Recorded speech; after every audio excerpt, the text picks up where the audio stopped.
lunchtime, and I said, look, I'm not a threat. I think if there's something badly wrong if you're following me around here. You know who I am. You've checked me out. I'm not a terrorist. I'm not about to kill David Rockefeller. You know, I'm nothing. I'm a nobody. Can you call them off? It's just getting annoying.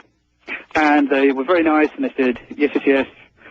And then I didn't see anything for a couple of hours, and just now I suddenly went, uh-oh, here we go. I'm being followed again. And I've been really badly followed again for the last... I'm being followed now. This is weird. I'm on the phone, I'm being followed. It sounds very strange saying that, I'm being followed.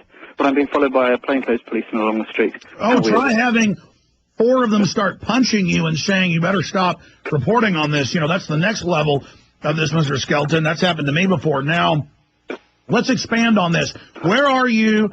Where are the goons? You ought to just pull over and walk over and talk to them. Or they'll probably drive past you. I would pull over, or if you're not in a car, stop. Act like you're afraid because they get off on that. Then they'll start coming up closer, get photos, and run up and talk to them with the phone. That's the way I would do this. Well, I've had a few conversations with them, and, you know, I had one about 20 minutes ago with a guy where he, you know, and I hate to say this about a police force of which I don't have much experience, but they don't seem very good. I mean, you know, I don't really, my experience of trying to avoid... No. Tyranny's always run by guys that... No, I mean, they're guys that always... It's a mix in Soviet Russia, Communist China, Nazi Germany, East Germany, of people that look like they're 14 years old, as I've seen the photos, with pot-bellied thugs. This is tyranny. Always has morons working for it. So where are you now? Let's go talk to him right now. You were saying you were... No, I can't. They've gone now. There was a guy on a motorcycle. He's circled off. I headed towards him. He's circled off, so he'll be replaced in a minute. It's perfectly unbelievable. I wrote today. It's like being in my own episode of The Equalizer. It's just extraordinary. And, now, what are you going to do when the media says, hold on, let me stop you, Mr. Skelton. What are you going to do when newspapers say you're a liar, Bilderberg doesn't exist, and none of this happened? Well, I think I would refute that. And they'll call you a kook. They'll say they'll say Greece doesn't exist. You understand? That's how they operate. I'm not kidding. You know, I get emails saying there's no European Union. Really? Oh, yeah. These people... Limbaugh says that the CFR doesn't exist. Oh, my goodness. Anyways, I'm going to shut up, Mr. Skelton. You're on with us. Tell us what it's been like today. You say you've talked to him. Please continue. Well, I was just going to say that for about sort of 15, 20 minutes, it was very exciting. I've got to confess, it was very exciting. I was being followed along. I managed to double back through a cafe. I managed to make my tail. I managed to talk to them. Make them admit they were policemen. I took their photograph. They didn't like that. And but hopefully that photograph's been published now on the Guardian website. No, that's the spirit. That's the spirit. But, you know, and then it was great. And then I went to the... great. It wasn't great. Obviously, I've been followed. But then I went to the police station. I said, can you stop? They were very nice. And they said yes. And do you know what? And now I'm annoyed. I'm furious. And I feel threatened. I feel... like I've been criminalized. I'm walking around. To the best of my knowledge, I'm a decent, upstanding citizen, and I've been criminalized by the presence of Bilderberg here. They have put pressure onto the local police to follow me around, and that's just not fair. They can check me out. They know who I am, and can they not make a rational decision on that? No, they can't. They've got to harass me at a very low level, but it's just constant, and you know, I'm really disheartened by it. I really am. Well, I'm reading some of the headlines of your latest dispatches, the London Guardian, as they were on screen, and it sounds almost apologetic, like our man is sorry he's causing so much trouble. Why is that the spin? So it's bad secret police keep kidnapping you every day and taking you away? I mean, you were kidnapped twice. You know, when George Bush had a press conference, ordered me kidnapped for an hour, and then they threw me out on the side of the highway. That was kidnapping. I mean, you've been kidnapped, and instead it looks like the newspaper's apologizing for you. Well, no, that's me apologizing. That's me. That's my words, and I'm saying the point I'm making in that piece. The point I'm making is that, you know, I'm coming at this. You know, obviously, as an English guy, middle class, you know, well brought up. By my middle-class parents. That won't help you. They know you're evil now. The way I want to deal with this is to be polite, gentlemanly. I want to shake hands and say no hard feelings. Awfully sorry. Can't believe I got you into this.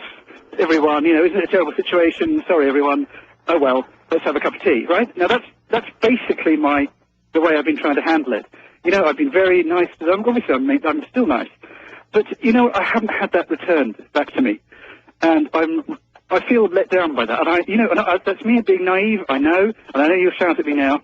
But I did kind of expect them to play the game in a kind of honourable way and to say, okay, we know who you are, but so we're going to leave you alone. You're not a threat. Well, listen, they're imploding the government by design, Mr. Skelton. DynCorp and Halliburton in the Financial Times of London, BBC, Chicago Tribune run giant child kidnapping rings. The CPS right here in Austin puts bounties out for, what adoption agencies, what type of kids they want, and go out literally scoping kids out in public school and to steal. I mean, Mr. Skelton, the government is completely criminal worldwide. They're not going to be gentlemanly.